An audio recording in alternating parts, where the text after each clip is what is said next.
Je découvre la notion de valeur passive personnelle qui régit toute ma vie, car tout ce dont je fais l'expérience en découle. J'apprends que pour augmenter cette valeur, je n'ai pas besoin de travailler dur, il suffit d'utiliser mon cerveau pour écrire un chiffre plus élevé là-haut. Mais avant de prétendre à améliorer quoi que ce soit, je dois d'abord savoir ce que je veux augmenter, il faut d'abord faire l'audit, la photographie à l'instant T de ce que je souhaite modifier afin de constituer un point de départ. Je prends donc conscience de la part la plus importante de ma valeur passive personnelle, autrement dit pour savoir où je me situe sur l'échelle de l'abondance purement pécuniaire.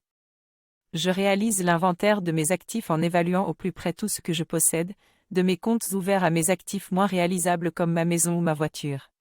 Quoique fastidieux, cet audit me permet d'avoir une vue d'ensemble sur ma situation financière et d'identifier les actifs liquides que je peux utiliser pour réaliser des projets ou pour répondre à des besoins pressants.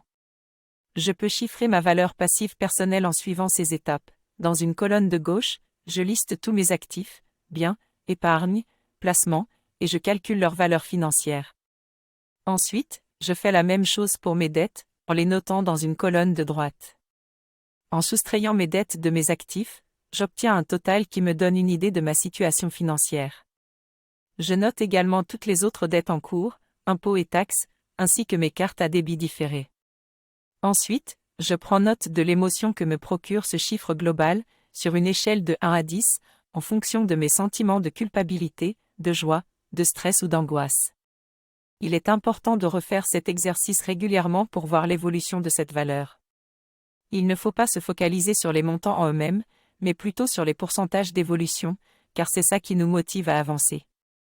Ce chiffre financier constitue une première étape pour évaluer ma valeur passive personnelle, à laquelle je rajouterai d'autres facteurs non chiffrables comme la santé, l'amitié, l'amour, l'apparence ou l'épanouissement professionnel. Donnez-moi le montant maximal possible.